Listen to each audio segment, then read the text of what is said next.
ISKCON अभी क्या कर रहा है पूरे देश में, पूरी दुनिया में? इस्कॉन एज अ सोसाइटी वो अलग अलग फील्ड्स में उसका योगदान है। इंजीनियरिंग से इस्कॉन आना हुआ। This is the magic. मैं पूर्ण पुरुष मानता हूँ, अगर पूरी दुनिया में किसी को इस ब्रह्मांड में, तो वो वासुदेव श्री कृष्ण है। इस ज्ञान के बाद कुछ जानने के लिए बचा ही नहीं है। फिर हास्यास्पद मुझे ये लगता है कि जो व्यक्ति एक उंगली पे गोवर्धन उठा सकता है, वो जंजीर में ऐसे कैसे बना रह सकता है? जो एक उंगली पर सुदर्शन चक्र, एक उंगली पर गोवर्धन उठा सकता है, वो बांसुरी उठाने के लिए दो हाथों का प्रयोग करता है। इस्कॉन पर कुछ आरोप लगे पिछले कुछ वक्त में। पूर्व केंद्रीय मंत्री मेनका गांधी कहती हैं कि इस्कॉन देश का सबसे बड़ा धोखा है। एक ऐसे ही आरोप 2021 पे लगाया तेज प्रताप यादव। इस्कॉन मंदिर संस्कृति को नष्ट कर रहा है देश में। तो आप बता दीजिए, आपने कौन सी संस्कृति आज तक स्थापित करी है? इस्कॉन ब्रेन वॉश करता है धोखाधड़ी से। ब्रेन वॉश तो जरूर करते हैं। योगी आदित्यनाथ जब भगवा पहनते हैं, पहले तो साधु ही हैं, फिर उसके बाद मुख्यमंत्री। तो मैं कहूँगा राज ऋषि। आप लोग भी एक भगवाधारी देश का प्रधानमंत्री हो। अगले 10 साल बहुत बहुत रोमांचकारी रहेंगे। ट्रम्प जो कर रहे हैं, क्या वो ठीक कर रहे हैं भारतीयों के साथ? मॉन्क्स सिर क्यों मुड़ाते हैं, बाल क्यों नहीं रखते?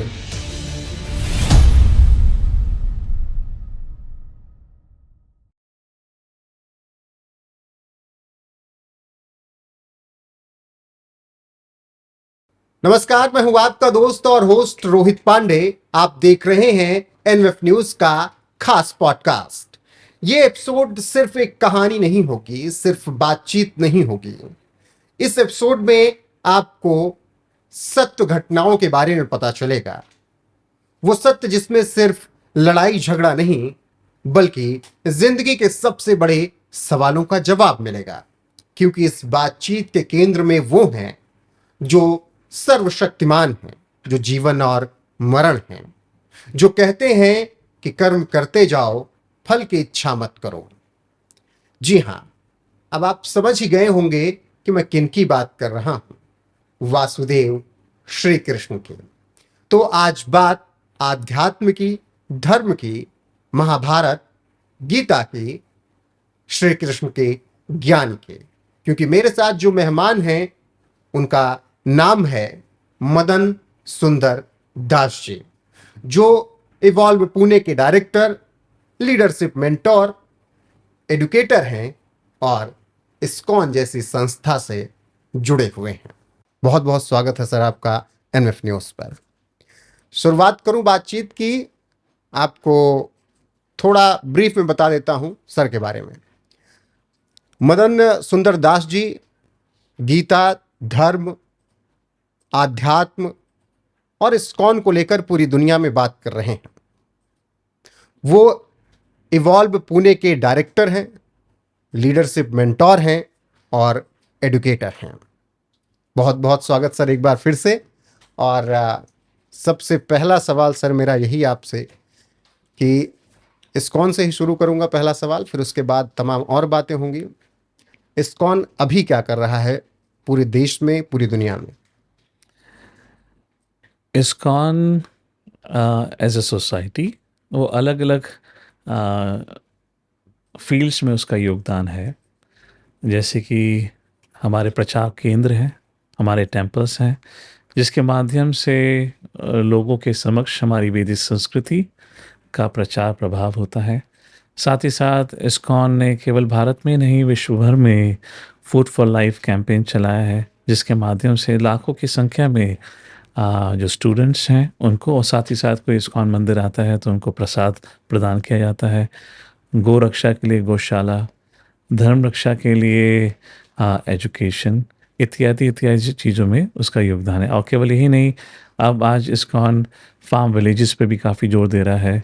एक eco friendly life, sustainable life, कैसे हम, जैसे हमारे प्राचीन काल में एक सस्टेनेबिलिटी के अनुसार जीवन व्यतीत किया जाता था, आत्मनिर्भर भारत जो मोदी जी का, हमारे प्राइम मिनिस्टर का जो एक संदेश है, कैसे हम अपने आप, अपनी संस्कृति और जो हमें प्रदान किया है उस पर निर्भर होकर अपना जीवन व्यतीत कर सकते हैं।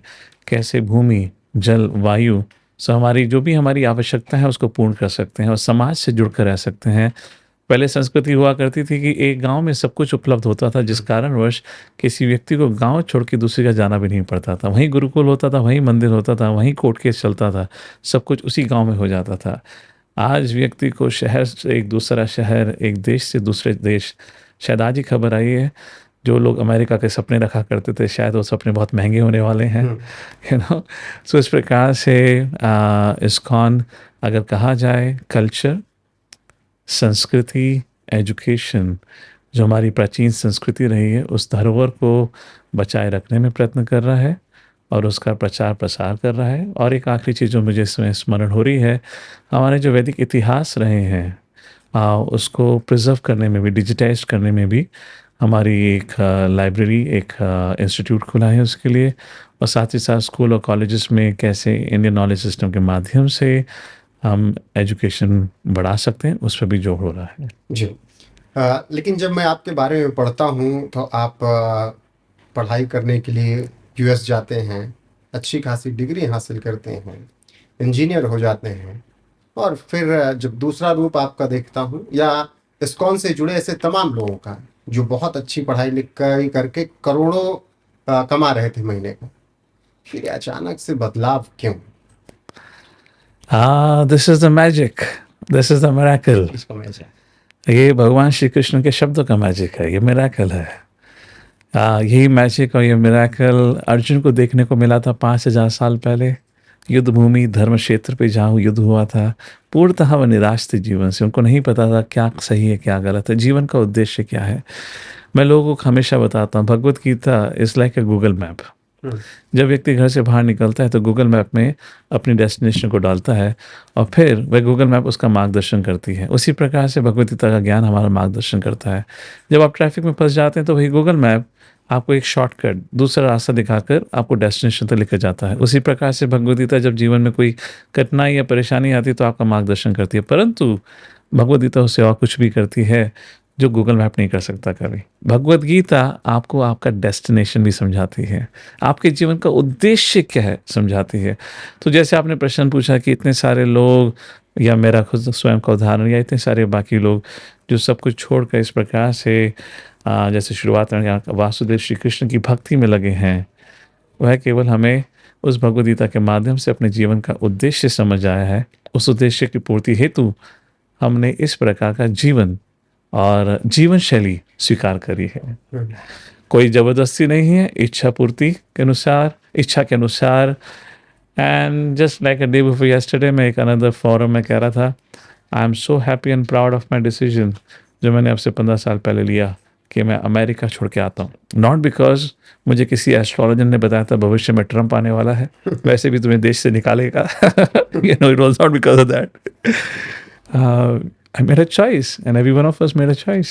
अमेरिका से जब आप आए, कितने करोड़ की नौकरी छोड़कर आए?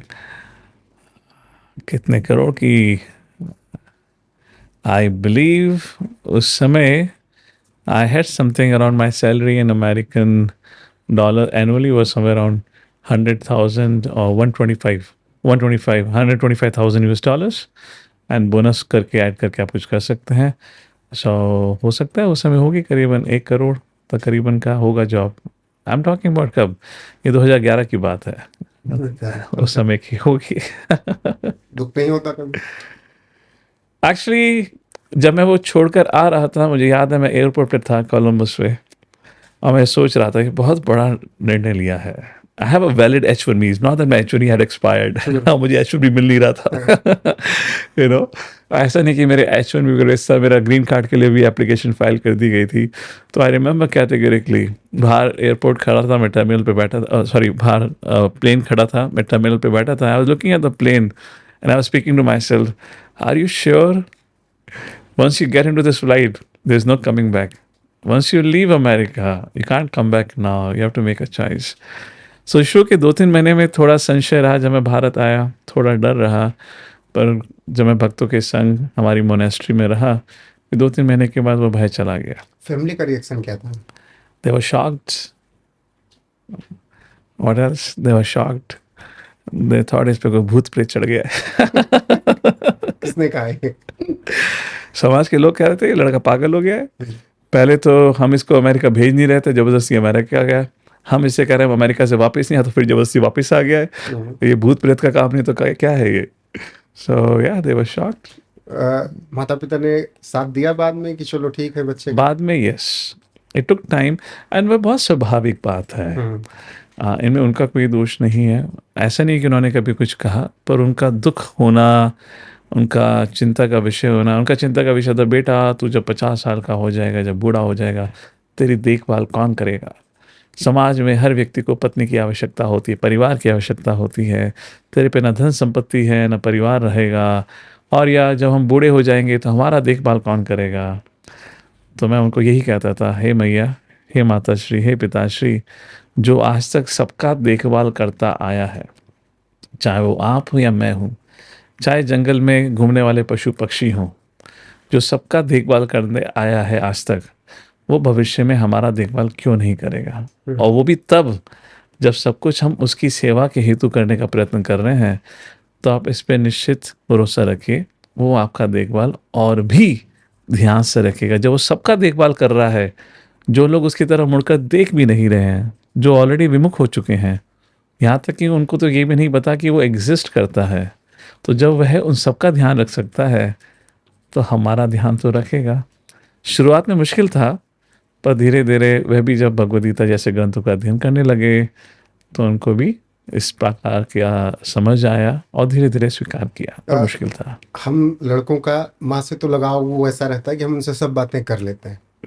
पिता से वो वाला मतलब लगाव तो है, लेकिन हिम्मत नहीं है कि उनसे हर बात कर ले। आपकी बॉन्डिंग पिता जी के साथ कैसी रही? तो आई मीन, मैं अपने माता पिता के बारे में कहूँ तो उन्होंने कभी भी हम लोग 2 बहन भाई हैं, तो हमारे कभी भी किसी निर्णय में कुछ दखल अंदाजी नहीं करी। उनका शुरुआत से हमें ये शिक्षा रहा कि एक अच्छा नागरिक बनो, एक अच्छे पुत्र और पुत्री बनो, अवैध संबंध या इत्यादि जो गलत चीज़ें होती हैं वो नहीं करनी चाहिए, वो निजी जीवन के लिए हानिकारक होता है। एक अच्छा जीवन जियो, और आप जो निर्णय लोगे, जो आपको पढ़ना है, जिस प्रकार से आपको जीवन निर्धारित करना है, हम आपका साथ देंगे।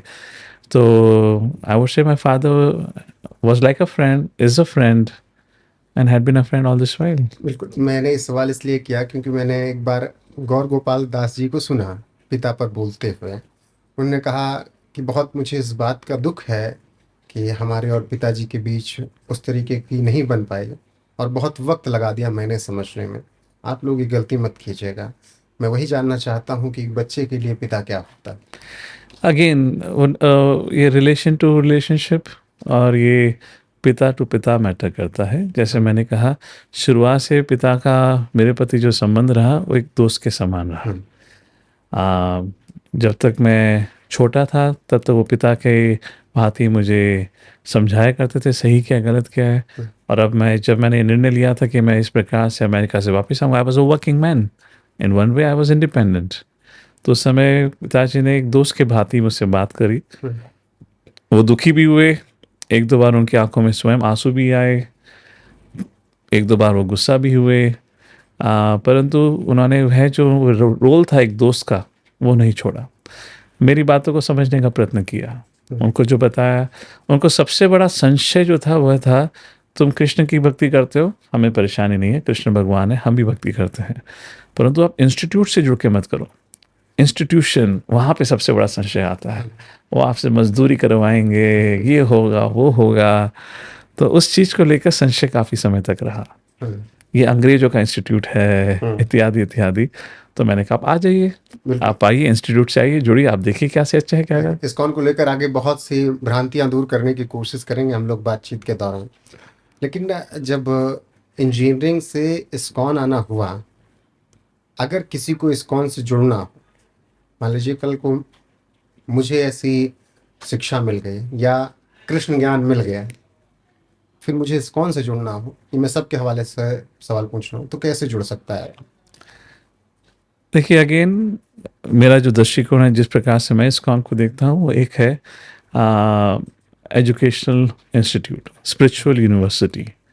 तो जो भी व्यक्ति भगवान के बारे में इच्छा या इच्छुक है, तो जैसे हम स्कूल और कॉलेज में जाकर अलग अलग डिग्री प्राप्त करते हैं, उसी प्रकार से हम इस्कॉन के माध्यम से जाकर भगवान को जानने का प्रयत्न करते हैं। अब इट डजेंट मैटर आप किस रिलीजन से आए हैं, कोई भी व्यक्ति किसी भी धर्म से आकर यहाँ पर गीता भागवतम का संदेश जान सकता है, पढ़ सकता है, सीख सकता है। हमारे यहाँ कोई जुड़ने का कोई नियम नहीं है, हमारे कार्यक्रम रहते हैं, आप उन कार्यक्रम में आ सकते हैं, भाग ले सकते हैं, उसके अनुसार फिर आप आगे जीवन में बढ़ सकते हैं। डेली मॉनेस्ट्री का रूटीन क्या होता है, या एक मॉन्क का क्या रूटीन होता है डेली का?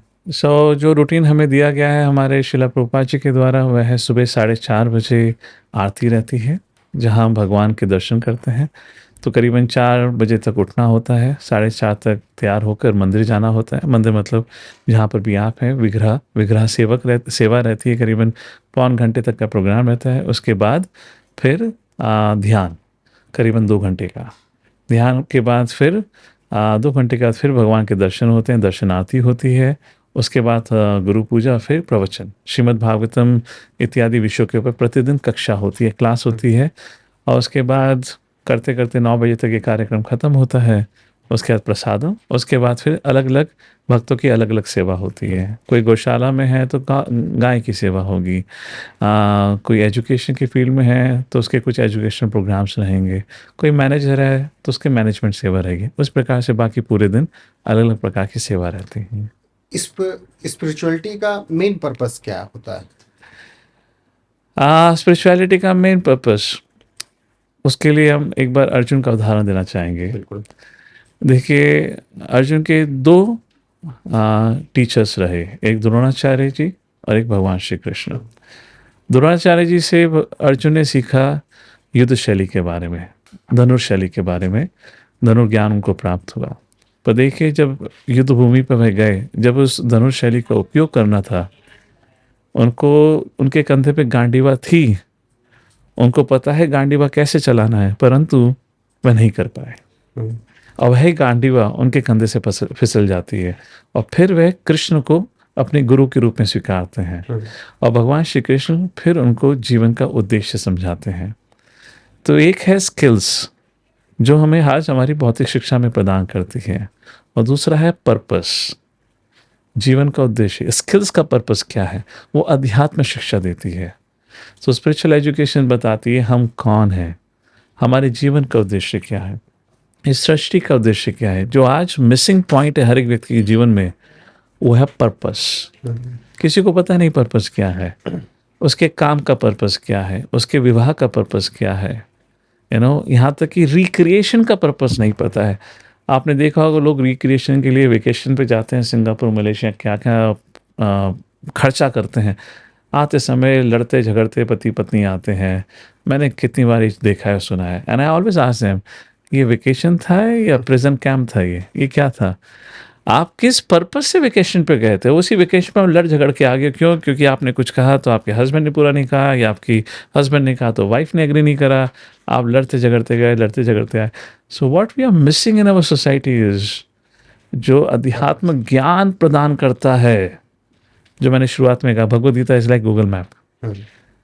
पर गूगल मैप में आपको डेस्टिनेशन डालनी पड़ती है, पर आज समाज का जो युवा है या समाज के लोग हैं, उनको पता ही नहीं उनकी डेस्टिनेशन क्या है। उसी को मैं पर्पस कह रहा हूँ। तो हैप्पी मैरिड लाइफ कैसे हो सकती है? किसी की रिलेशनशिप अगर अच्छा चलाना हो तो कैसे? देखिए, हैप्पी मैरिड लाइफ तब होगी जब आप खुद हैप्पी हैं। जब व्यक्ति खुद खुश नहीं है तो दूसरे को खुशी कैसे रख सकता है? तो जैसे मैं बताता हूँ, रिलेशनशिप की बात करी जाती है। रिलेशनशिप में एक दूसरे के प्रति धैर्य, साथ ही साथ एक दूसरे के प्रति थोड़ी समझ होनी चाहिए। आप सामने वाले व्यक्ति को तभी समझ सकते हैं जब आपको खुद की कुछ समझ होगी। हम आज ऑटो पायलट मोड में या बोरोड लाइफ जीते हैं। जैसे कि लोग पिक्चर देखने जाते हैं थिएटर में। I remember in those days I saw this कहो ना प्यार है, ऋतिक रोशन मूवी। सो वो मूवी थी जिसमें जाकर हम लोगों ने जब स्कूल में पढ़ते थे मूवी देखी थी, उसके बाद हम सब में जिम जाने का जिम जाएंगे, will wear the cut sleeve. किसी की मसल नहीं थी, हम जिम जाएंगे, ये करेंगे, so we get all that. It's a bored life. Salman Khan, when he started wearing the skin tight t-shirt, he had that body type of it. We saw fat tummy guy wearing a skin tight shirt. क्यों? क्योंकि सलमान खान ने देखा, सलमान खान ने पहनी। But भाई, वो आपको suit करती है नहीं करती है? This called as bored life. तो किसी की आज समझ ही नहीं रह गया वो क्या कर रहा है, वो अपनी इच्छा के अनुसार कर रहा है, क्या उसकी नीड्स हैं उसको पता ही नहीं है। तो कमिंग बैक टू रिलेशनशिप, 3 चीज़ें आपको आवश्यक है जानना। दूसरों को समझने से पहले आपको अपने बारे में 3 चीज़ समझनी पड़ेंगी। नीड्स, मेरी आवश्यकताएँ क्या हैं? जब आप खुद की आवश्यकता नहीं समझते तो दूसरे को तो कभी समझ ही नहीं सकते। आपके इंटरेस्ट क्या हैं? What I like, what I dislike. और तीसरा, मेरा कंसर्न, चिंता का विषय क्या है। जब तक इसको मैं निक कहता हूँ, NIC, जब तक व्यक्ति को अपनी नीड्स, इंटरेस्ट, कंसर्न्स नहीं पता है, वो दूसरे व्यक्ति की नीड्स, इंटरेस्ट, कंसर्न्स कभी नहीं समझ सकता। और जब तक नहीं होगा तो प्रेम भरा रिश्ता वो केवल हनीमून टाइम तक ही रहता है। इसलिए उसको हनी मून कहा गया। The moment honey moon ends there is no more honey, it is poison moon. Relationship में या मैरिड लाइफ में, खासकर मैं रिलेशनशिप में पूछूं तो गलतियों की माफ़ी है। एब्सोल्युटली, बिना गलती के कोई रिलेशनशिप हो ही नहीं सकता है। I am not a married person, so I am not, मुझे मैरिड लाइफ के बारे में, तो रिलेशनशिप, वो रिलेशनशिप माता पिता के संग, भाई बंधु के संग, दोस्तों के संग, रिलेशनशिप अब वो किसी भी प्रकार का हो। वो ऑफिस का रिलेशनशिप हो सकता है, पर्सनल लाइफ में अलग अलग प्रकार के रिलेशनशिप होते हैं। हम रिलेशनशिप की फाउंडेशन पे बात करें तो गलती करना इज़ लिटरली, हर कोई व्यक्ति गलती करता है, ऐसा कोई है ही नहीं जो गलती ना करता हो, पर फर्क पड़ता है गलती का स्तर क्या है। और दूसरा वह क्या, गलती करने के बाद, स्वीकारने के बाद क्या है, बार बार गलती कर रहा है। गलती सब करते हैं, ऑल राइट, हो गया, यू आर फॉरगिवन, बट उसके बाद भी वो बार बार गलती कर रहा है, तो now that person is a rascal. अब आते हैं महाभारत पर, गीता पर। मेरा जब भी मैं थोड़ा भी दुखी होता हूँ तो मेरे मोबाइल में डाउनलोडेड है पूरा महाभारत, पुराना वाला भी नया वाला भी। और मैं पूरा एपिसोड एक एक रात में मैं पूरा एक सीजन देख सकता हूँ। और वो जो ऊर्जा मुझे मिलती है, मुझे पता है कि ये एक्टर है, इसका मैंने इंटरव्यू किया और इन्होंने वहाँ पर रोल निभाया, लेकिन जब मैं देखता हूँ तो मुझे लगता है कि हाँ, इनमें कुछ दिख रहा है। अगर श्री कृष्ण का सौरभ जैन ने रोल निभाया तो फिर मुझे देखकर वो प्रतीत होता है कि वहीं से बोला जा रहा है, भगवान श्री कृष्ण ही बोल रहे हैं। मैं पूर्ण पुरुष मानता हूँ, अगर पूरी दुनिया में किसी को इस ब्रह्मांड में, तो वो वासुदेव श्री कृष्ण है। कुछ भी सवाल का जवाब ढूंढना हो तो महाभारत का कोई भी पन्ना उठाकर आप पढ़ लीजिए, आपका सवाल कुछ भी हो लेकिन जवाब आपको मिल जाना है। महाभारत में हर सवाल क्यों है, गीता में हर सवाल का जवाब कैसे है, ये थोड़ा सोचिए। देखिए, गीता की बात करी जाए तो भगवान स्वयं कहते हैं, अर्जुन, गीता में के माध्यम से मैंने आपको वह समस्त ज्ञान दे दिया है जिसकी एक मनुष्य को आवश्यकता होती है। इस ज्ञान के बाद कुछ जानने के लिए बचा ही नहीं है। तो गीता के माध्यम से भगवान ने जो संपूर्ण ज्ञान है वो कैप्सूल के रूप में दिया है। तो सबसे पहले प्रश्न बनता है, अगर भगवान ने ज्ञान गीता के माध्यम से संपूर्ण ज्ञान दिया है, अर्जुन का प्रश्न तो संपूर्ण ज्ञान के लिए था नहीं। अर्जुन का प्रश्न तो सिर्फ ये था, मैं युद्ध लड़ूं या नहीं लड़ूं। तो भगवान ने इस प्रश्न के उत्तर में संपूर्ण ज्ञान कैसे दिया। और मैं हमेशा ये बात कहता हूँ, देखिए भगवद गीता के 4 अध्याय के पहले श्लोक में भगवान कहते हैं, इमं विवस्वते योगम प्रोक्तवान अहम अव्ययम। हे अर्जुन, ये भगवद गीता का ज्ञान और योग का ज्ञान, इमं विवस्वते योगम, ये जो योग का ज्ञान है, विवस्वते मैंने सूर्यदेव को दिया जिसका नाम है विवस्वान। सूर्यदेव ने अपने पुत्र मनु को दिया, मनु ने इक्ष्वाकु को दिया, इक्ष्वाकु के वंश में आते हैं प्रभु राम। तो त्रेता युग में ये भगवद गीता का ज्ञान है, या योग का ज्ञान इस पृथ्वी पर आया। फिर वो वहाँ कहते हैं दूसरे श्लोक में, 4 अध्याय के दूसरे श्लोक में, एवं परंपरा प्राप्तम इमं राज ऋषयो विदु साकाल नेह महता योग नष्ट परंतपा। योग नष्ट परंतपा, परंतपा means O destroyer of enemy. O Arjuna, ये जो योग का ज्ञान है ये नष्ट हो जाता है। अरे नष्ट कैसे हो सकता है? आपने पहले कहा अव्ययम, ये कभी इसका नाश नहीं हो सकता, अब नाश कैसे हो गया? एवं परंपरा प्राप्तम, हे अर्जुन, ये योग का ज्ञान परंपरा के माध्यम से प्राप्त होता है, परंतु एक समय पर, एक समय इतिहास में ये परंपरा टूट जाती है, जिसके कारण ये ज्ञान आगे लुप्त हो जाता है। तो अर्जुन सोच रहे हैं, प्रभु वेट अ सेकेंड, हम युद्ध भूमि में खड़े हैं, हम लोग अपने लिविंग रूम में टीवी देखते हुए बात कर रहे थे तो बात है, अब यहाँ युद्ध शुरू हो रहा है, सामने से गोली कभी भी आ सकती है, आप खड़े होकर मुझे सूर्यदेव का इतिहास सुना रहे हो, क्या मतलब है?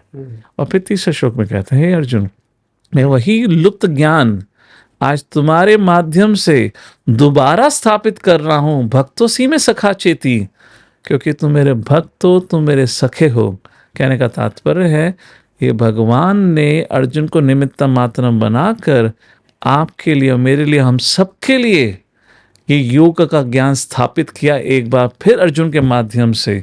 तो कहने का तात्पर्य है, अर्जुन के मन में ये प्रश्न आना कि मुझे युद्ध लड़ना है या नहीं लड़ना है, ये भगवान के द्वारा अर्जुन के मन में ये संशय पैदा किया गया ताकि ये वार्तालाप हो सके और इस प्रकार से योग के ज्ञान को दोबारा स्थापित किया जा सके। ऑब्वियसली प्रश्न उठता है, हे प्रभु, अगर ऐसा ही है तो भगवान ये ज्ञान की स्थापना तो इंद्रप्रस्थ में कर सकते थे, कहीं और कर सकते थे। 12 साल वनवास का था, इतने आराम से जाके अर्जुन से बैठ के बात करते, घंटों घंटों गीता चलती, इसी समय क्यों किया? क्योंकि समय महत्वपूर्ण था। समय ये बताता है कि इस गीता का ज्ञान, योगा का ज्ञान क्या है।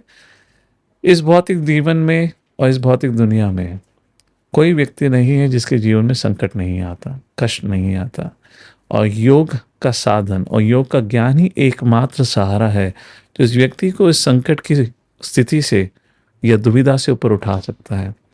केवल ऊपर उठा के उसको जीवन जीना ही नहीं सिखाता, जीवन जीने के साथ साथ उसको भगवान की शरण लेना सिखाता है। केवल भगवान की शरण लेना ही नहीं, इस योग के ज्ञान के माध्यम से वे व्यक्ति इस जीवन को त्याग कर भगवत धाम की प्राप्ति कर सकता है।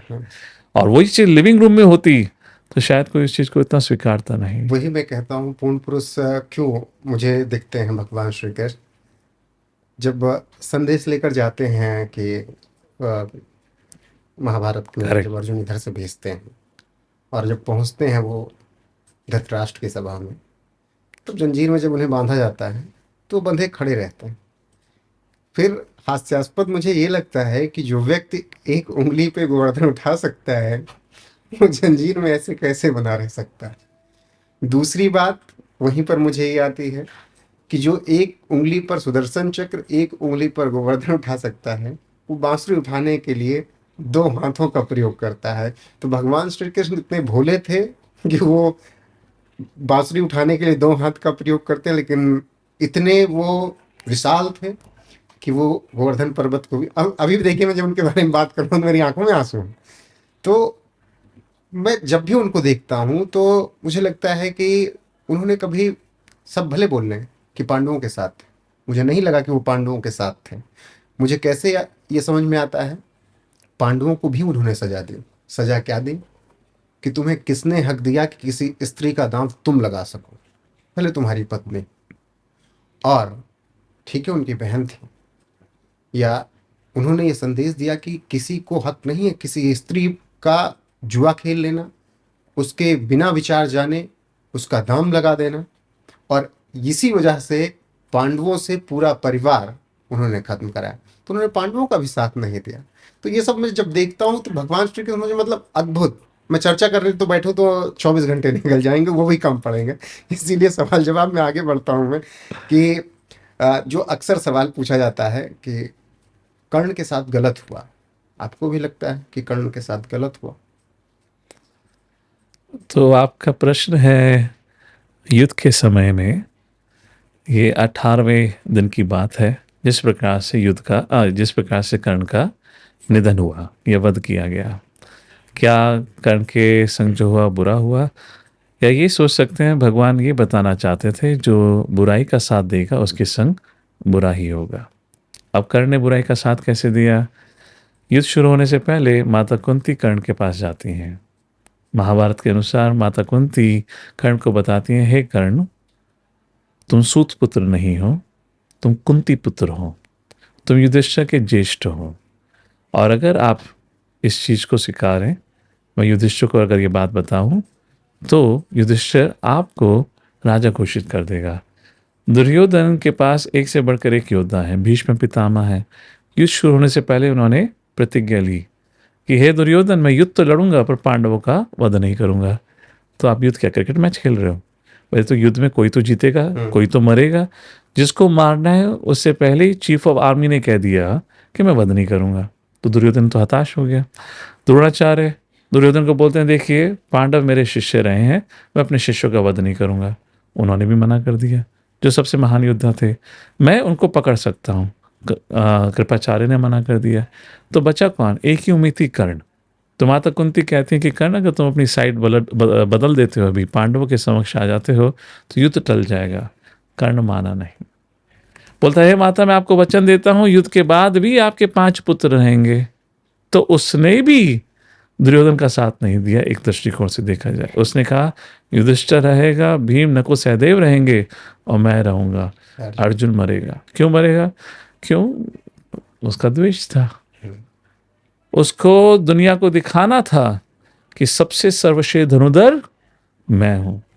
जब व्यक्ति द्वेष की भावना में फंस जाता है, उससे ये भरोसा रखना कि वह सच्चाई का साथ देगा बहुत मुश्किल होता है। जैसे कि वही कर्ण इतने महान योद्धा होने के बावजूद अभिमन्यु को इतने सारे योद्धाओं ने मिलकर उस 16 साल के लड़के के संग युद्ध करके उसको हराया।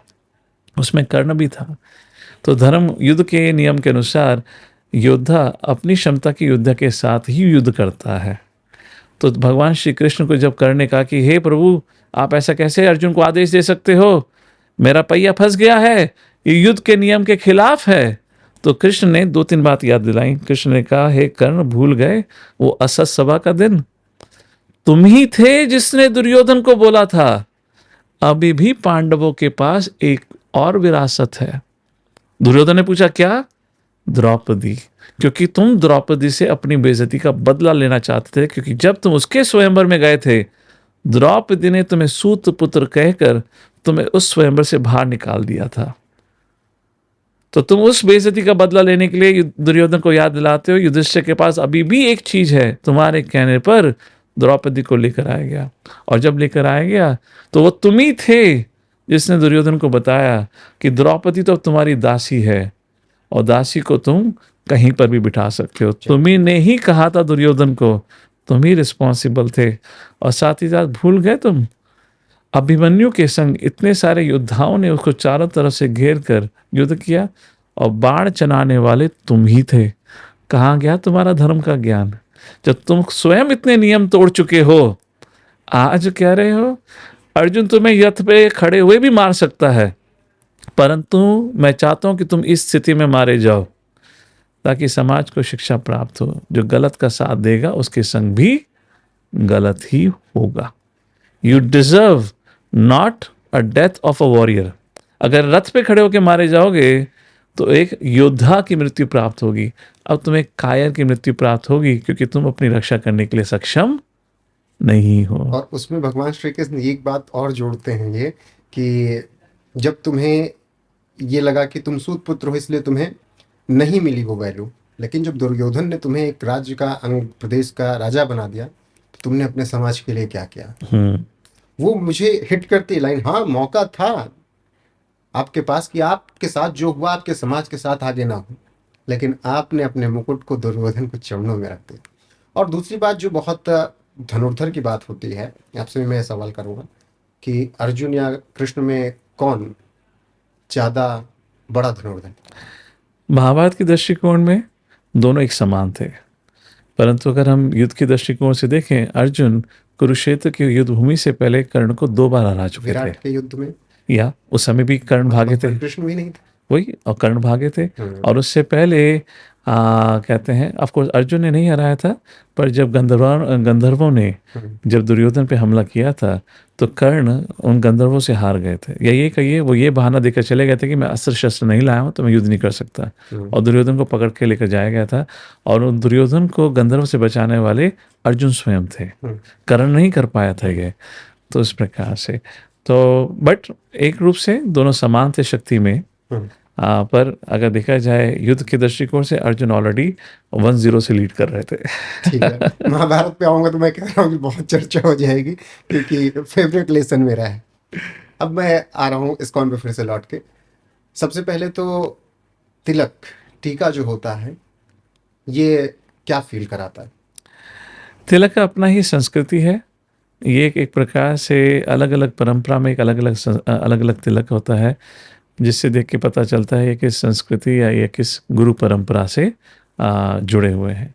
दूसरा, ये तिलक के माध्यम से भगवान विष्णु के या भगवान श्री कृष्ण के चरणों को दर्शाता है कि हमने भगवान के चरणों को अपने सिर पर, मस्तक पर धारण करा हुआ है। उस प्रकार से तिलक का अपना इतिहास है, और आप किसी भी परंपरा को देखेंगे, हर परंपरा में, गुरु शिष्य परंपरा में इस प्रकार से तिलक। और तीसरी चीज़, ये हम तिलक केवल माथे पे नहीं लगाते, शरीर के अलग अलग भागों में लगाते हैं, और तिलक लगाते समय हम विष्णु का नाम लेते हैं। सो ये शरीर को मंदिर कहा गया है। उस प्रकार से हम शरीर की रक्षा करने के लिए ये विष्णु के ये तिलक लगाते हैं।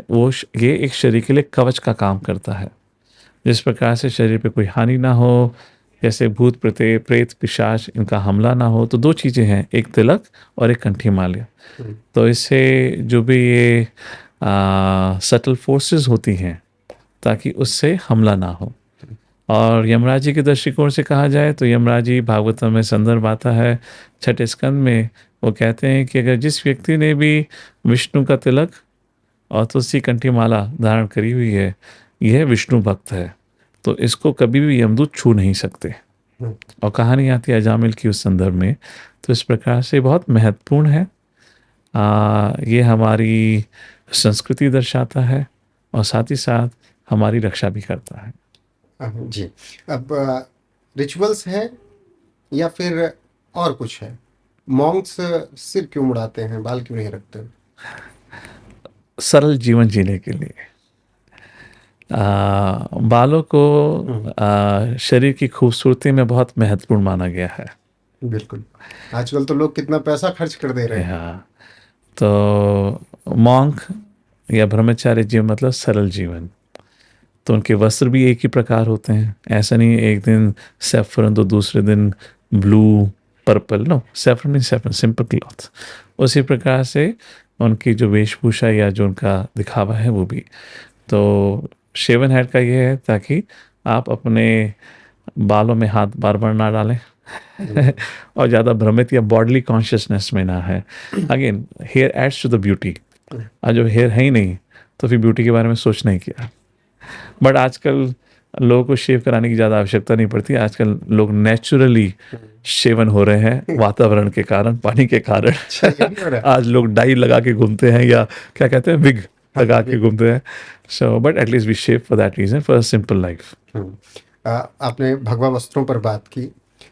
हमने तो अपने प्रोफेसर्स को ऐसा देखा कि टाई कोट बढ़िया फॉर्मल्स में आते थे। मैं आपको प्रोफेसर भी कहूँगा क्योंकि आप क्लासेस भी लेते हैं। लेकिन आज के 10 साल पहले, 12 साल पहले ऐसा संभव था कि भगवा वस्त्रधारी किसी यूनिवर्सिटी में जा रहा हो पढ़ाने? नहीं, हम लोग जाते नहीं थे। Will send somebody in a pant shirt. हम लोग नहीं जाते थे, लोग स्वीकारते भी नहीं थे। और सेकुलरिज्म का एक बहुत बड़ा धोखा था। पर अभी काफ़ी बदलाव आ चुका है। ये बदलाव कैसे आया? अगेन आई वुड से पिछले 10-12 साल से जो गवर्नमेंट का दृष्टिकोण रहा है हमारी संस्कृति के प्रति, आप खुद सोचिए ना, जब देश का नेता, सबसे प्रमुख नेता, विच मीन्स प्राइम मिनिस्टर, अगर वो विदेशी यात्रा पर जाते हैं तो गिफ्ट के रूप में अगर वो दूसरे देशों को भगवद गीता गिफ्ट दे रहे हैं, तो सोचिए ये हमारी धरोहर को दर्शाता है। तो लोगों का अपनी संस्कृति पे भरोसा बढ़ेगा।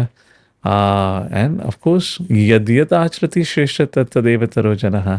जो एक महान हस्ती या लीडर करता है, सामान्य लोग भी करते हैं। तो अब लोगों का अपनी संस्कृति के प्रति लगाव। International yoga day has been popularised. जब मैं बाहर ट्रैवल करता हूँ, योगा की बात करो तो सब कहते हैं नरेंद्र मोदी, बिकॉज उन्होंने ही उसको कंपेल, अब जो भी रीजन रहा होगा, but he made an effort कि ताकि इंटरनेशनल योगा डे करके डे होना चाहिए, सेलिब्रेट होना चाहिए। और विश्व भर में लोग जानते हैं। बात अलग है भारत में उसको लेकर पॉलिटिक्स हो सकती है, इन्होंने करा उन्होंने करा, जो भी है तो सब डिटेल्स। भगवा वस्त्र कॉन्फिडेंस देता है, ऊर्जा भी देता है। इस दृष्टिकोण से तो मैंने कभी देखा नहीं या सुना नहीं। ये प्योरिटी का निशानी है, दैट्स द होल आइडिया।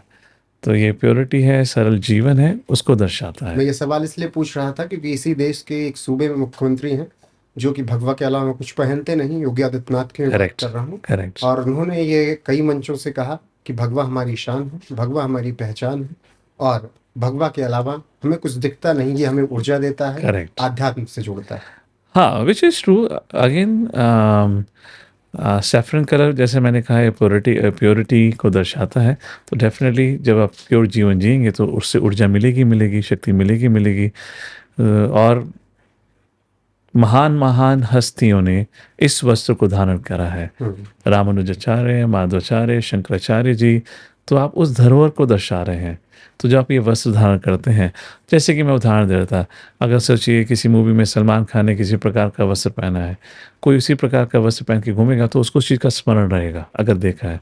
उसी प्रकार से हम ये वस्त्र धारण करके बैठे हैं जो हमारे फाउंडाचार्य A.C. भक्तिवेदांत स्वामी श्रील प्रभुपाद जी ने धारण किया। तो स्मरण होता है, इसकी वैल्यू बढ़ती है, और हमें पता चलता है कि हम किस रिस्पॉन्सिबिलिटी को दर्शा रहे हैं और हमें अपना जीवन कितनी सतर्कता के साथ जीना चाहिए, क्योंकि ये वस्त्र इन इन महान हस्तियों ने भी धारण करे थे। इसका एक मूल्य है, इसको हम किसी साधारण तरीके से इसको नहीं पहन सकते। नहीं तो यहाँ तो रोज ही होता है कि आज ये कलर पहना, कल वो पहनेंगे, वो अलग होता है। तो मैं एक सवाल वहीं पे मैं यूपी से ही करने वाला था फिर से, कि योगी आदित्यनाथ जब भगवा पहनते हैं, पहले तो साधु ही हैं, फिर उसके बाद मुख्यमंत्री, और ये बात वो खुद कहते हैं। अभी भी आप लोग जब देखते हैं उनको, तो आपको भी लगता है कि पहले वो साधु सन्यासी हैं, फिर मुख्यमंत्री? मैं गीता के दृष्टिकोण से कहूँ तो मैं कहूँगा राज ऋषि। भगवान कहते हैं एवं परंपरा प्राप्तम एवं राज ऋषयो विदुः। सो युधिष्ठिर महाराज पांडवों को भी भगवान राज ऋषि के दर्जे पे रखते हैं। राज ऋषि मतलब राजा, एडमिनिस्ट्रेटर। ऋषि मतलब इंटेंट, आपकी मानसिकता एक ऋषि के समान। ऋषि मतलब कौन? विद्या विनय संपन्ने ब्राह्मणी गवि हस्तिनी सुनीचा वसपाके च पंडिता समदर्शिना। ऋषि का दृष्टिकोण क्या होता है? वो भेदभाव नहीं करता, वो सभी जीव जंतु को एक दृष्टिकोण से देखता है। तो राज ऋषि मतलब कैसा एडमिनिस्ट्रेटर होना चाहिए? जो अपना कार्य और धर्म रिस्पॉन्सिबिलिटी से करे, पर इंटेंट क्या होना चाहिए, चेतना क्या होनी चाहिए? ऋषि की होनी चाहिए। वो किसी में कुछ अंतर नहीं देखता, उसका कार्य होता है जो सही है सही है, जो गलत है गलत है। चाहे वो गलती करने वाला, चाहे उसके खुद परिवार का व्यक्ति क्यों ना, जिसको आज नेपोटिज्म कहा जाता है, उसको दंड देना होगा, दंड देना होगा। उस दृष्टिकोण से देखा जाए तो योगी जी अपने राजधर्म, ऋषि धर्म और राज ऋषि होने का पालन बहुत अच्छे तरीके से कर रहे हैं। वो हम सबके लिए उदाहरण भी हैं। बिल्कुल। और आजकल तो अब नए लड़के भी भगवा पहन के, चंदन लगा के, और टोटी रखने का उनको अब ये नहीं लगता कि हम क्यों रखें, हमें ओल्ड जनरेशन समझ रहे हैं। यंग एज वालों को बता रहा हूँ। I mean, we have so many famous personalities in this attire, तो क्यों नहीं होगा? Thanks to social media. बिल्कुल। लेकिन थोड़ा सा सवाल यहाँ पर ये आ जाता है कि युवा थोड़ा भटके हुए भी हैं, जिनको आजकल जंजी कह दिया जाता है, क्योंकि नेपाल में उन्होंने क्या कुछ किया, श्रीलंका में क्या किया, बांग्लादेश में क्या किया, वो सब हमने देखा। अब भारत में भी उस एक विद्रोह को उठाने की बात की जा रही है, सोशल मीडिया पर ट्वीट किए जा रहे हैं कि जंजी उठो, संविधान बचाओ। लोगों को समझ में आ रहा है कि क्यों कहा जा रहा है। आपको लगता है कि इस देश का युवा या इस देश का जंजी इतना मूर्ख है कि वो सड़कों पर उतर जाएगा उसी तरीके से? हाँ, मेरे अनुसार तो नहीं। क्योंकि जो हमारी यूथ है वो इतना पॉलिटिकली एक्टिव और डिवाइडेड नहीं है जितना बाकी देशों का है। पहली चीज़, जब मैं अमेरिका में था तो जो वहाँ का यूथ है दे पॉलिटिकली वेरी मच डिवाइडेड और पोलराइज्ड। दूसरी चीज़, यूथ का पॉलिटिक्स में इन्वॉल्व होना, या जो हम जेंजी की बात कर रहे हैं जो स्थिति हुई है हमारे नज़दीकी देशों में, उसका प्रमुख कारण था करप्शन, उसका प्रमुख कारण था अनएम्प्लॉयमेंट, एंड कुछ ऐसी policies and rules and regulation जिससे समाज पीड़ित या पीड़ा का एहसास कर रहा था। परंतु आप पिछले 1.5 डिकेड से देखेंगे, या सिंस 2014 अगर कहा जाए, तो केवल देश की प्रगति हुई है। जीडीपी के दृष्टिकोण से देखा जाए, इन्वेस्टमेंट के दृष्टिकोण से देखा जाए, इंस्टीट्यूशंस के डेवलपमेंट के दृष्टिकोण से, more IITs, more AIIMS, transportation के दृष्टिकोण से देखा जाए, and there is no corruption. जहाँ करप्शन नहीं है लीडरशिप में, जहाँ देश प्रगति कर रहा है, और युवा को क्या चाहिए? तो जहाँ बाकी जगह रिवॉल्ट हुए तो उसका कारण है करप्शन, कारण है आपका नेपोटिज्म। जब जहाँ आज की लीडरशिप में ऐसा कुछ है ही नहीं, तो युवा क्यों खड़ा होगा? अगर कल माना युवा खड़ा भी हो गया, वो खड़े होने वाले बहुत गिने चुने लोग होंगे जिसका कुछ ना कुछ पॉलिटिकल एफिलिएशन होगा। लोग तो कह रहे हैं कि 2014 में युवा इस देश का खड़ा हो गया था और जनजी ने अपना काम कर दिया था संवैधानिक तरीके से। सोशल मीडिया पर चल रहा है। लेकिन आज वक्त की पाबंदियां बहुत लोगों के बीच हो गई। टाइम क्या होता है किसी के लिए, या टाइम मैनेज कैसे करे कोई? सबसे पहली चीज, कृष्ण कहते हैं कालोस्मी, मैं काल हूँ। तो जो लोग समय को नियंत्रण करने का प्रयत्न कर रहे हैं, ये वैसी स्थिति हो गई जैसे दुर्योधन कृष्ण को जंजीर में बांधने का प्रयत्न कर रहा है। वो असंभव है। और दुर्योधन के संग क्या हुआ?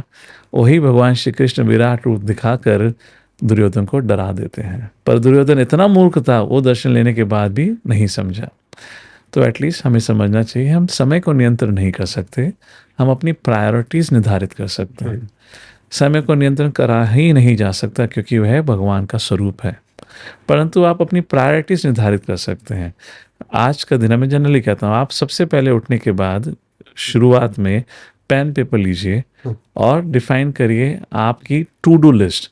आज का दिन मैं क्या क्या करने वाला हूँ, अपनी प्रायोरिटीज डिफाइन करिए और जो सबसे महत्वपूर्ण है उसको सबसे पहले ख़त्म करिए। उस प्रकार से आप अपने समय के संग एक डिप्लोमेटिक रिलेशनशिप बना सकते हैं, जहाँ समय को ना आप अपने ऊपर हावी होने दें, परंतु साथ ही साथ जो वो सीमित समय है, उस सीमित समय में आप वो सब कर सकें जो आप करना चाहते हैं।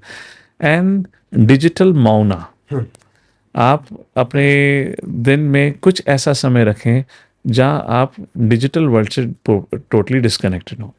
वो बहुत आवश्यकता है। तो जब पहले साधु संत हुआ करते थे, वो मौन व्रत रखा करते थे। तो अगर आप उनसे पूछेंगे आज युवा पीढ़ी के लिए कौन सा मौन व्रत है, आई वुड से डिजिटल मौन। क्योंकि आज लोग बोलते कम हैं, देखते ज़्यादा हैं डिजिटल वर्ल्ड में। 4-4 5-5 घंटे लोगों के लिए। या तो डिजिटल मौना बहुत आवश्यक है, जहाँ आप अपने अनुसार कुछ समय निकालें दिन में, जहाँ आप अपने आप को डिजिटल वर्ल्ड से डिस्कनेक्ट अगर नहीं करेंगे, you gonna undergo digital overload. और उस डिजिटल ओवरलोड के कारण mental emotional tensions, social media का साइड इफेक्ट्स। यस, और फिर वो फिजिकल टेंशन में बदलेगा। आई हैव सीन पीपल जो घंटों घंटे तक यूट्यूब हैक्स या कुछ ना कुछ वीडियोस देखते रहते हैं for the purpose of education, परंतु कभी रियल लाइफ में कुछ करते नहीं हैं। तो उससे सावधानी बरतनी पड़ेगी। तो आप समय पे नियंत्रण नहीं करें, वो अपने डिजिटल वर्ल्ड पे नियंत्रण करें और साथ ही साथ अपनी प्रायोरिटीज डिफाइन करिए सिंपल टू डू लिस्ट बनाकर। बॉलीवुड का क्या इफेक्ट पड़ा है जनता के दिमाग में, समाज में? बॉलीवुड का असर था जो मेरे ख्याल से अब कम होता जा रहा है। मेरे ख्याल से जो आज तक हमारे समाज की स्थिति रही है, जो समाज को जिस प्रकार से बेकार करा गया, जिस प्रकार से दो धर्मों के बीच में स्थिति दिखाई गई है मूवीज़ के माध्यम से, और जिस प्रकार से बॉलीवुड के माध्यम से हमारी वैदिक संस्कृति और धरोहर की एक प्रकार से वो सम्मान न देना या कई जगह पे आपत्तिजनक चीज़ें दिखाना, तो बॉलीवुड के माध्यम से तो काफ़ी चीज़ें एक प्रकार से बुरी ही रही हैं। परंतु सोशल मीडिया के माध्यम से समय बदल रहा है। अब जैसे आपके न्यूज़ चैनल के माध्यम से वी हैव धर्म ज्ञान चैनल, इतने अधिक चैनल आ गए हैं जो अब मेन स्ट्रीम मीडिया पे डिपेंड नहीं करते। कोई भी व्यक्ति अपने घर में बैठे बैठे स्टूडियो बनाकर अब प्रवचन दे सकता है। तो social media has is advantage, जैसे मैं पहले भी कह रहा था, is like a blade, sharp edge. आप ध्यान से ब्लेड को उपयोग करेंगे तो क्लीन शेप मिलेगा, ध्यान भटका, दुर्घटना घटी, एक्सीडेंट होगा। तो सोशल मीडिया को ध्यानपूर्वक उपयोग करिए, उसमें बहुत कुछ लाभदायक भी है और नुकसानदायक भी है। And I am happy government ने शायद हाल ही में OTT बैन करने का निर्णय भी लिया। अच्छा, ऐसे चीज़ें बैन करने का। हाँ, विच वॉज वेरी इंपॉर्टेंट, जिसके बारे में हमें सुनने को मिला, because I deal with the youth and corporates together. तो बताया जा रहा था कि किस प्रकार से ये OTT प्लेटफॉर्म के माध्यम से बहुत एडल्टरी समाज में फैलाई जा रही थी, जो होपफुली गवर्नमेंट के माध्यम से बंद कर दी गई है। फिर से आते हैं भगवान श्री कृष्ण पर। उनके अवतार के सिद्धांत के अनुसार वो हर युग में प्रकट होंगे। इस युग में किस रूप में हमें वो दिख सकते हैं? शास्त्र के दृष्टिकोण से तो कल युग में भगवान कल्कि के अवतार में आएंगे, और उसी शास्त्र के दृष्टिकोण में एक छन्ना अवतार कहा गया है, हिडन इनकारनेशन, जिस दृष्टिकोण के माध्यम से ब्रह्मा माधव गौड़िया परंपरा के दृष्टिकोण से श्री चैतन्य महाप्रभु के रूप में वह अब से 500 साढ़े 500 साल पहले इस धरती पर अवतरित हुए, भगवान के रूप में ना आकर बल्कि भक्त के रूप में अवतरित होकर ये दिखाने के लिए कि भक्ति कैसे करी जाती है। और श्री चैतन्य महाप्रभु के माध्यम से इस भक्ति का एक बार फिर आगमन हुआ, उस समय जब पूरे भारतवर्ष पर मुगलों का राज था, जहाँ आपको पता है जजिया टैक्स इत्यादि इत्यादि जो शोषण होता था, उस समय इस भक्ति का फूल खिला या कमल खिला, जो बंगाल से होकर पूरे भारतवर्ष में, ये late 15th century early 16th century की बात है। उस प्रकार से अलग अलग महान आचार्यों ने श्री चैतन्य महाप्रभु की शिक्षाओं को आगे बढ़ाते हुए अलग अलग ग्रंथ लिखे, और उसी परंपरा के माध्यम से आज हम पर कुछ इतिहास बचा है। जस्ट फॉर इन्फॉर्मेशन, जो वृंदावन हम आज देखते हैं वो श्री चैतन्य महाप्रभु की देन है। जब श्री चैतन्य महाप्रभु सर्वप्रथम वो 1486 में उनका अपीयरेंस हुआ, और करीबन 1512 में वो पहुँचे थे वृंदावन। जब वो वृंदावन पहुँचे थे, वृंदावन में एक भी मंदिर, एक भी लीला स्थली नहीं थी। क्यों? क्योंकि तब तक मुस्लिमों या मुगलों का या मुसलमानों का, टर्की के थे, ईरान के जो भी थे, तब तक कम से कम 3 या 4 बार वहाँ पे हमला हुआ था, जिसके कारण पिछले 500 सालों में, उस 500 सालों में वृंदावन से सब कुछ लुप्त हो चुका था। तो जो आज व्यक्ति वृंदावन जाता है, देखता है 5000 मंदिर हैं, राधा कुंड है, श्याम कुंड है, पावन सरोवर है, इत्यादि इत्यादि, वो सब श्री चैतन्य महाप्रभु के द्वारा ही, उनके भक्तों के द्वारा स्थापित हुआ। प्रमुखतः रूप गोस्वामी और श्रील सनातन गोस्वामी। मैं कह रहा हूँ कि मथुरा की धरती पर आप जैसे ही कदम रखिए वृंदावन की धरती पर, आप अपने वश में नहीं रहते हैं। और फिर बांके बिहारी अगर चले जाइए, तब तो आपको जैसे झलक, एक बार पर्दा हटा, जैसे एक झलक पड़ी, फिर लगता है कि प्राण निकल गए हमारे। उस धरती में ऐसा क्या है मथुरा वृंदावन में? देखिए, ये धाम कहा जाता है। धाम क्या धाम होता है? जहाँ भगवान प्रकट होते हैं, भगवान की लीला होती है। वृंदावन धाम ये वह जगह है, ये तो नित्य स्थान है। तो भगवान के 2 प्रकार के अवतार होते हैं, जो एक हमें खुद दिखाई देते हैं, प्रकट और अप्रकट लीला। तो भगवान ने प्रकट लीला करी थी अब से 5000 साल पहले, और उसी वृंदावन धाम में अब आज भी अप्रकट लीला चल रही है। अप्रकट मतलब जिसको हम इस भौतिक दृष्टिकोण से नहीं देख सकते, परंतु ज्ञान के चक्षु से, शास्त्र चक्षु से उस लीला का दर्शन आज भी किया जा सकता है। ऐसे बहुत सारी महान हस्तियां हैं, संत हैं, जो वृंदावन कभी छोड़ के जाना ही नहीं चाहते, या वो जो एक बार वृंदावन गए और भगवान का जिसको संग प्राप्त हो गया है, वो आज भी वृंदावन के वनों में भटक रहे हैं। उनको कोई मतलब नहीं है सोशल मीडिया या दुनिया से, शायद हम उनको देख भी ना पाएँ इतने आसानी से। बहुत सारे ऐसे भक्त हैं। तो ये धाम है, भगवान का नित्य स्थान है। आज हम वृंदावन जाएंगे तो हमारे भौतिक दृष्टिकोण से हमें शायद इतना वो साफ सुथरा नजर ना आए, ये हमारा योगदान है उसको दूषित करने में। पर भगवान का जो नित्य धाम है वृंदावन, वो अप्रकट रूप से आज भी है, और उसका थोड़ा थोड़ा असर जिसके मन में थोड़ी श्रद्धा होती है, it's like an energy. You remember antenna? 1990 में जब टीवी हुआ करता तो ऊपर एंटीना लगता था, और जैसे ही हवा का झोंका आता था एंटीना हिल गया, और आप नीचे क्रिकेट मैच देख रहे हो, हमेशा इमीडिएटली टीवी ब्लर हो जाता था। तो फिर पिताजी कहते थे जाओ छत पे जाकर एंटीना हिलाओ। तो जिसका एंटीना वृंदावन से ट्यून हो गया थोड़ा सा भी, तो वो सिग्नल प्राप्त हो जाता है। लोग पड़े हुए हैं विदेशों से आकर, आए एक बार फिर गए ही नहीं वहां। बहुत है, बहुत उदाहरण। ऐसी कहानियां तो मुगल काल में भी हैं कि एक रानी थी अकबर की या किसकी, कि वो उधर से गुजरी तो पूछी कि यहाँ क्या हो रहा है, तो किसी ने बताया, वो गई और तब से वहां से आई ही नहीं, वहीं रह गई। तो ऐसी तमाम लीलाएं हैं उनकी। और मैं वही पूछ रहा था कि वन में क्या आज भी भगवान श्री कृष्ण और राधा मिलते हैं? 5 बजे के बाद तो जाने नहीं दिया जाता। आप निधिवन की बात कर रहे हैं। देखिए, भगवान सर्वव्यापी हैं। पद्म पुराण के अनुसार भगवान अर्जुन को कहते हैं, हे अर्जुन, मैं किसी स्थान में नहीं, मैं योगियों के हृदय में नहीं। हे अर्जुन, मैं वहाँ पर हूँ जहाँ पे भी मेरे भक्त मेरा कीर्तन कर रहे हैं। तो चाहे वो आपका ये स्टूडियो हो सकता है, चाहे वो रेड फोर्ट हो सकता है, जहाँ पर भी भक्त आके शुद्ध मन से भगवान का स्मरण कर रहे हैं, भगवान वहाँ पे प्रकट हैं। तो चाहे वो निधिवन हो, कोई भी स्थान हो, भगवान तो हमेशा ही उपलब्ध हैं। अभी जो स्पेशल प्लेसेस हैं, जो भगवान के इटर्नल पास टाइम प्लेसेस हैं, अब इसमें ये मान्यता है कि शाम को 5 बजे के बाद जिनका दृष्टिकोण है वो भगवान को दोपहर में 12 बजे भी देख सकते हैं। तो उस प्रकार से वो मान्यता है कि 5 बजे के बाद या शाम को 7 बजे के बाद वहाँ जाना नहीं होता, ये नहीं होता, जो भी है। अब मुझे उसका इतिहास कितना वास्तविक है नहीं पता, परंतु शास्त्रों के दृष्टिकोण से भगवान तो सर्वव्यापी हैं। हमें हमारा दृष्टिकोण बदलना है और भगवान के दर्शन कर सकते हैं। ठीक है, अब आते हैं इस्कॉन पर कुछ आरोप लगे पिछले कुछ वक्त में। सबसे पहले 2023 में पूर्व केंद्रीय मंत्री मेनका गांधी कहती हैं कि इस्कॉन देश का सबसे बड़ा धोखा है। आरोप लगाया कि इस्कॉन अपनी गौशालाओं में गायों को तो पालती है, सरकारी सब्सिडी और जमीन भी ले लेती है, लेकिन पुरानी गायों को कसाईयों को बेच दिया जाता है, जिसके बाद इस्कॉन ने 100 करोड़ की मानहानि का नोटिस उन्हें भेजा है।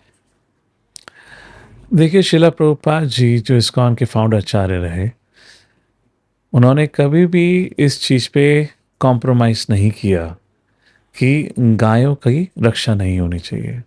वो जब चाहे आपके चर्च के पेस्टर हों, वो इसी चीज़ पे बार बार बल देते थे।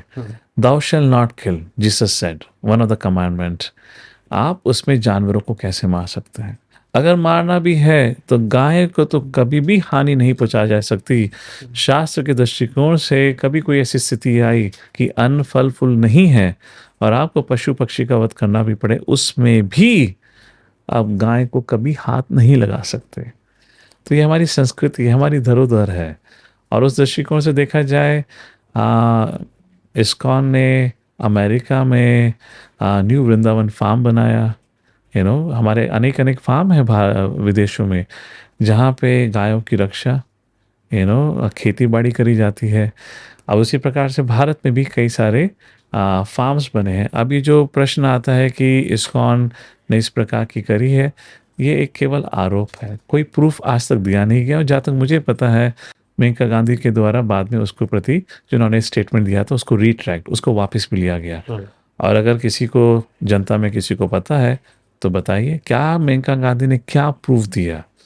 और अगर ऐसा है तो कोर्ट केस तो चलना चाहिए था।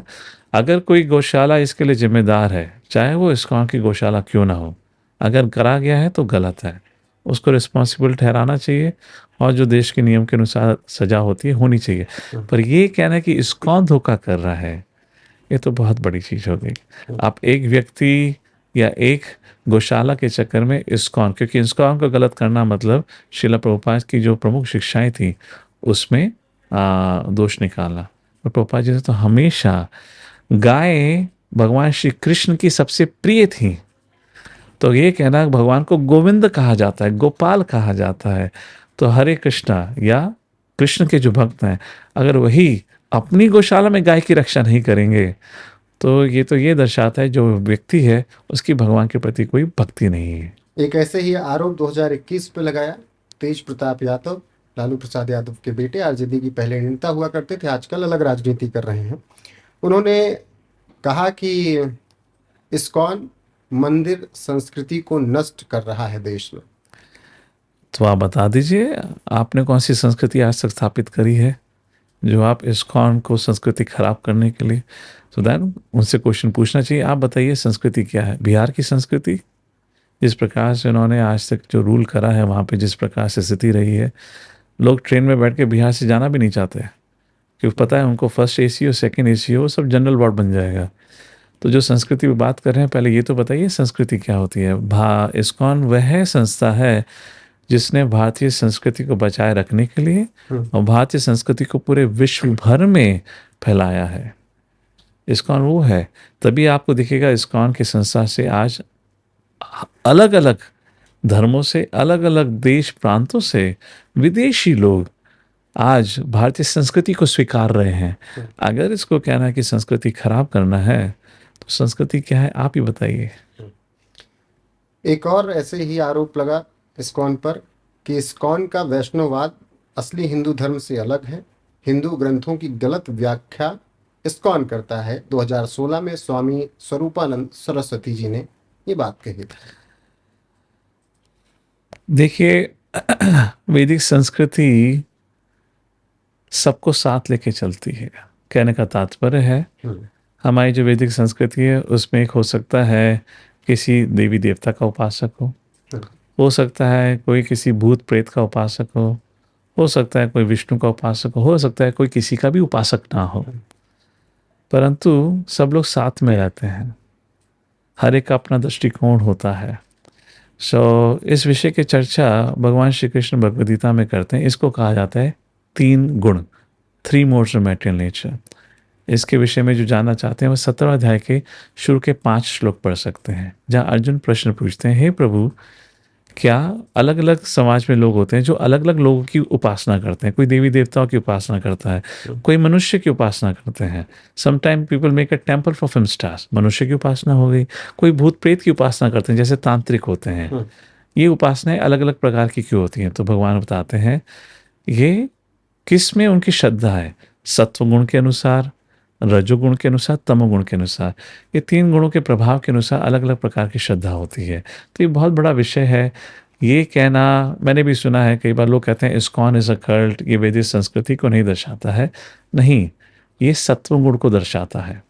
आपकी चेतना राजसिक और तामसिक हो सकती है, जिसके कारण आपको सिर्फ उतना ही नजर आ रहा है। तो वैदिक संस्कृति को हम सीमित नहीं कर सकते, क्योंकि वैदिक संस्कृति सबको साथ में लेके चलती है। 3 गुणों का प्रभाव है। इसलिए दूसरे अध्याय में भगवान कहते हैं अर्जुन को, त्रैगुण्य विषय वेदा निस्त्रैगुण्य भवा अर्जुना। हे अर्जुन, वेदाओं का उद्देश्य यही है कि व्यक्ति 3 गुणों के प्रभाव से ऊपर उठ सके, क्योंकि हम कुछ भी देखते हैं, जो भी करते हैं, 3 गुणों के प्रभाव में होता है। तो इस्कॉन संस्था सत्व गुण में स्थित है, जो व्यक्ति को सत्व गुण से ऊपर लेकर शुद्ध सत्व गुण में ले जाने का प्रयत्न करती है। जिनको सत्व गुण समझ नहीं आता, जिनका सत्व गुण में शायद जीवन ना हो, वह उनको उसमें दोष नजर आता है। एक आरोप और लगता है कि इस्कॉन ब्रेन वॉश करता है धोखाधड़ी से। हमें धोखाधड़ी तो नहीं, ब्रेन वॉश तो जरूर करते हैं। जब इतना दूषित ब्रेन हो गया है तो उसको वॉश नहीं करेंगे तो क्या करेंगे? आवश्यकता तो है। लेते हैं इस बात को। No, of course brain wash तो करना ही पड़ेगा, इतना दूषित है। जब बच्चा धूल मिट्टी में खेलने जाता है तो माँ उसके सिर पे शैम्पू लगा कर उस धोती है ना, गंदा थोड़ा ना रखती है। आज सोचिए, सोशल मीडिया के माध्यम से पोर्नोग्राफी, एडल्ट्री, क्या क्या हो गया है। मन कितना दूषित हो गया है। मातृवत परदारेशु, हमारी संस्कृति बताती है हर स्त्री को अपनी माता के समान देखना चाहिए। परद्रवेशु, लोस्त्रवत, दूसरे की संपत्ति को एक मिट्टी के समान देखना चाहिए। ये हमारी संस्कृति है। आज व्यक्ति, एक पुरुष दूसरी स्त्री के प्रति क्या दृष्टिकोण रखता है, दूसरे की प्रॉपर्टी के प्रति क्या दृष्टिकोण रखता है? आज मन में इतना एक प्रकार से पाखंड कहें या दोष आ गया है। अगर व्यक्ति को सही जीवन जीना है तो उसको धोना तो पड़ेगा। अब रही बात धोखाधड़ी की, कई बार जब आप डॉक्टर के पास जाते हैं, बच्चे दवाई लेने के लिए तैयार नहीं होते हैं, तो क्या करता है डॉक्टर? या तो उसको किसी मिठाई में डाल देता है, या उसका मन भटका के उसको इंजेक्शन लगा देता है। उसको धोखाधड़ी कहेंगे। बट धोखाधड़ी किसके लिए है? अच्छे कार्य के लिए, अच्छे उद्देश्य के लिए। अगर इस अच्छे उद्देश्य के काम को ब्रेन वॉश या धोखाधड़ी कहा गया है, सो बी इट। अगर लोग गलत काम छोड़कर, गलत आदतों को छोड़कर, नशा छोड़ के, जुआ छोड़ के, अवैध संबंध छोड़कर, मांसाहार छोड़कर, इन सब चीजों को छोड़कर अच्छा जीवन जी रहे हैं और ये धोखाधड़ी है, सो बी इट। मौत क्या है? डर लगता है मौत से? मौत एक सूर्यास्त के समान है। सूर्यास्त तो होना ही है। जो सूर्यास्त हुआ है तो सूर्योदय होगा भी। तो मौत केवल एक आपके बुक का एक चैप्टर है। अगला चैप्टर आगे देखना ही पड़ेगा। इसका विस्तार से भगवान श्री कृष्ण उल्लेख करते हैं भगवद गीता के 8वें अध्याय में। और भगवान बताते हैं कि आपका अगला जीवन किस प्रकार से प्राप्त होता है। यम यम वापि स्मरण भावम तयाजते अंते कलेवरम। शरीर त्यागते समय व्यक्ति की क्या चेतना है, उसी अनुसार उसको अगला जन्म मिलता है। इसलिए हम चेतना पे बहुत जोर देते हैं। चेतना अच्छी रखनी चाहिए, अच्छे संस्कार होने चाहिए, अच्छी संस्कृति होनी चाहिए, अच्छे भाव होने चाहिए। उसी अनुसार आपका अगला जीवन निर्धारित होता है। तो मौत डरने की आवश्यकता नहीं है। मौत का विषय भक्तों के मन में उत्साह देता है। क्यों? क्योंकि मृत्यु के बाद उनको भगवान के दर्शन प्राप्त होंगे। ठीक है। आप अमेरिका में रहे और काम भी वहाँ पर किया, और आजकल जो भारत और अमेरिका के रिश्ते हैं, इसलिए मैं एक दो सवाल उस पर करना चाहूँगा। अमेरिका के साथ जिस तरीके से अभी अगर मैं सीधे से पूछूं, अगर ट्रम्प जो कर रहे हैं, क्या वो ठीक कर रहे हैं भारतीयों के साथ? अम, मैंने आज ही खबर पढ़ी है H1B को लेकर। हम्म, मैं तो कहूँगा बहुत अच्छी बात है। अब ये रिवर्स ब्रेन ड्रेन होगा, यू नो। तो हमारे जो अच्छे IIT ग्रेजुएट्स और NITs RECs ग्रेजुएट, जो भी अच्छे पढ़े लिखे लोग होते थे, जनरली भारत को छोड़कर अपने जीवन में प्रगति और सफलता प्राप्त करने के लिए they will go out to foreign countries. Because एक समय हुआ करता था, हमारा जो पॉलिटिकल सेटअप था वो इतना करप्ट था, कोई भी अच्छे लोग यहाँ रहना नहीं चाहते थे, क्योंकि उनको पता है यहाँ पे कोई उनको सहयोग या सफलता नहीं मिलेगी। I just got to know the news, government have made a policy कि कोई भी व्यक्ति अगर स्टार्टअप करता है तो अगले 3 साल तक टैक्स नहीं देना है। This is business friendly country now. तो अगर ऐसे ही अच्छे लोग भारत में रहेंगे या भारत में वापस आते हैं, they will create more job opportunities for other Indians. तो I would say it's a good thing. उनके लिए अभी उनको बुरा लगेगा, वो बात अलग है। मैं भारत के दृष्टिकोण से कहूँ तो अच्छा है, ऐसे लोग जब भारत में वापस आएंगे कुछ ना कुछ तो अच्छा करेंगे, नई अपॉर्चुनिटीज़ खोलेंगे, new business opportunities, eventually is gonna help India. Bangladesh में जो कुछ भी हुआ हिंदुओं के साथ, और फिर इस्कॉन के साथ भी नारे लगे बांग्लादेश में कि इन्होंने जो बयान दिए उन्हीं की वजह से यहाँ पर हिंसा भड़की, और फिर आरोप इस्कॉन पर ये भी लग गए कि उन्होंने चिन्मय दास जी का साथ छोड़ दिया। ऐसा कुछ हुआ? देखिए, ये सारा ये पॉलिटिकल गिमिक या पॉलिटिकल गेम है। इसमें क्या सच होता है क्या झूठ होता है वो समझना बहुत मुश्किल हो जाता है। और पर्टिकुलरली हम उस समय उस स्थिति को समझने की प्रयत्न कर रहे हैं जब न्यूज़ मीडिया वहाँ पे था ही नहीं। कोई ना कोई व्यक्ति जो भी न्यूज़ देना चाहता है वो न्यूज़ देके अफवाह फैलाने का प्रयत्न कर रहा है। जो भी चिन्मय ने करा वो अपनी स्वतंत्रता के अनुसार करा। आप इस्कॉन से जुड़े हुए हैं तो इस्कॉन किसी की स्वतंत्रता को नहीं रोकता है, किसी की फ्री विल और फ्री स्पीच को नहीं रोकता है। I am a member of ISKCON as a monk. Now if I am representing ISKCON, तो मुझे इस्कॉन की पॉलिसीज़ का पालन करना मेरा धर्म बनता है। अगर मैं कॉन्ग्रीगेशन हूँ तो मैं इस्कॉन जाता हूँ, पर मैं कॉन्ग्रीगेशन मैं इस्कॉन रिप्रेजेंट नहीं करता हूँ। तो व्यक्ति को अगर इस्कॉन रिप्रेजेंट कर रहा है तो उसको इस्कॉन की पॉलिसीज़, तो उस समय इस्कॉन क्या क्या पॉलिसीज़ थी, क्या दृष्टिकोण था, उसके अनुसार देखना पड़ेगा। चिन्मय का साथ छोड़ा ऐसा नहीं है। ये खबर तो हमें नहीं आई कि साथ नहीं छोड़ा है। जो तरीका एक्सपेक्टेड था इस्कॉन से कि वो उस प्रकार से सहयोग दें, डेफिनेटली उसमें शायद हमने संग नहीं दिया। सी, पीसफुल कैंडल मार्च प्रोटेस्ट, उसका कोई अंतर नहीं है। अब भारत में बैठ के पीसफुल मार्च निकाल लो, उससे क्या फ़र्क पड़ जाएगा? आप जिस व्यक्तियों के प्रति आप मार्च निकाल रहे हो वो हिंसक हैं, वो एक धर्म के अनुसार वो हिंसक बन चुके हैं, दूसरे धर्म के लोग उनके लिए जानवर के अनुसार हैं। उनके प्रति अगर आप पीसफुल प्रोटेस्ट निकालोगे कोई फ़र्क नहीं पड़ता, बट डिप्लोमेटिक प्रेशर गवर्नमेंट के ऊपर डाला जाए, and that's way ISKCON did that effort. अपने डिप्लोमेटिक कनेक्शन के माध्यम से उन्होंने वहाँ की गवर्नमेंट पे प्रेशर डलवाया, जिसके कारण कुछ समय के बाद स्थिति काफ़ी स्टेबल हुई होगी। आपने सुना होगा इतने महीनों से किसी भी इस्कॉन सेटअप पे कोई भी हमला या इत्यादि कोई भी स्थिति नहीं है। यहाँ तक ये स्थिति हो चुकी थी, government had deployed army to protect ISKCON campuses and ISKCON devotees. अगर हो सकता है कि कोई सेंटर, छोटा सा सेंटर उस समाज के बीच में है जो समाज ऑलरेडी हिंसक हो चुका है, तो उसको हानि तो होगी होगी, क्योंकि वहाँ पे जन समुदाय अधिक है। अच्छा, दूसरा मजहब इतना कट्टर क्यों दिखता है? दिखने की बातें नहीं है, उनमें कार्य ही ऐसे हैं। अब कोई कहते हैं कि उनकी शिक्षा ऐसी है, या in true sense brain washing, गलत राह के लिए, गलत मार्ग के लिए।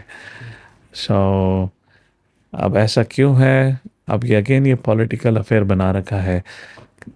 If you want to proceed ahead, एक सरल तरीका होता है, आप विभाजन करो, जैसे शकुनी का करा। महाभारत के दृष्टिकोण से देखेंगे, शकुनी बदला लेना चाहता था हस्तिनापुर से। क्यों? क्योंकि गंधारी का विवाह होना था पांडु से, पर गंधारी का विवाह हो गया धृतराष्ट्र। वो उस चीज को स्वीकार नहीं कर। गांधी जी से रोशन बहुत पसंद। हाँ, उसको हस्तिनापुर का नाश करना था। और कैसे नाश करना था? विभाजन करके। कैसे विभाजन करके? पांडवों कौरवों के बीच में। तो शकुनी जैसी मानसिकता जब तक रहेगी विभाजन करने की, तब तक कलेश रहेगा। उसको धर्म का एक एंगल देना वो गलत होगा, धर्म विभाजित नहीं करता, धर्म लोगों को साथ में लेके आता धर्म है। नहीं करता, मजहब तो करता है ना। हाँ, अब वो मजहब ही वो जब पॉलिटिकल हो जाता है या पॉलिटिकल ही होता है तब तो होगा ही होगा। हम्म, आप वो कहीं भी किसी भी धर्म में नहीं रोक सकते। Hmm. That will always be. अगले 10 साल में देश कहाँ देख रहे हैं आप? और बहुत प्रगति होगी। हम्म, जहाँ पे एक धार्मिक लीडर है, जहाँ रामलला की स्थापना हुई है, कृष्ण जन्मभूमि में भी कुछ ना कुछ होने ही वाला है। हमने उज्जैन में देखा, महाकाल मंदिर में, काशी में देखा, जिस प्रकार से लोगों के बीच में हमारी धर्म और संस्कृति को देख के उत्साह है, देश की प्रगति तो होगी। और उदाहरण है, जब अगर भारत जैसा देश कोविड जैसे काल को भी सहन करके आगे बढ़ सकता है, सो विदाउट अ डाउट अगले 10 साल बहुत बहुत रोमांचकारी रहेंगे। जो दिख रहे हैं वही रहेंगे। वो तो समय बताएगा। भगवान कहते हैं कालस्वी, वो तो समय के साथ रिवील होगा। अब देखते हैं। कहते हैं आप लोग भी एक भगवाधारी देश का प्रधानमंत्री हो। भगवाधारी नहीं, मुख्यमंत्री की बात कर रहा हूँ। दृष्टिकोण वो होना चाहिए। And Yogi, yes, wonderful, why not. अब केवल योगी नहीं हो सकते, ऐसे बहुत सारे आज की करंट गवर्नमेंट के पास ऐसे बहुत सारे हों जो योगी जैसी क्षमता रखते हो। तो जो भी व्यक्ति जिस प्रकार से नरेंद्र मोदी ने, क्या चीज अलग बनाती किसको, योगी, बनाती? वह कॉम्प्रोमाइज नहीं करते, वो डबल टॉक नहीं करते। जो सोचते हैं समझते हैं, दोनों में समानता है। जो सोच है वही कार्य है।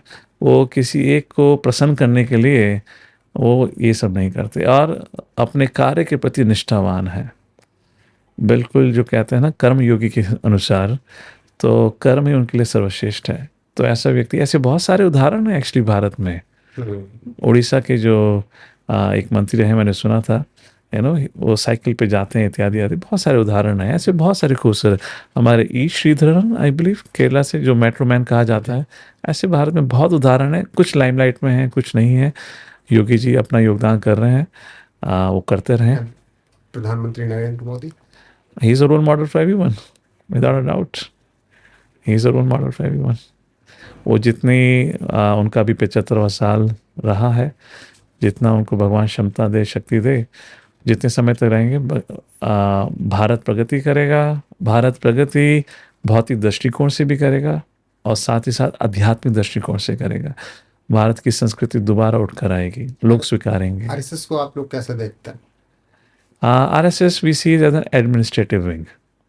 एडमिनिस्ट्रेटिव विंग मतलब जो समाज के कल्याण और समाज की सेवा के लिए है। उनको हम एक आध्यात्मिक विंग नहीं देखते, एक एडमिनिस्ट्रेटिव विंग, जहाँ पे भी आवश्यकता होती है। आरएसएस के लोग सेवा करने के लिए हमेशा तत्पर रहते हैं। कभी भी कोई भी क्राइसिस हो, आप हमेशा देखेंगे उनको, हमेशा।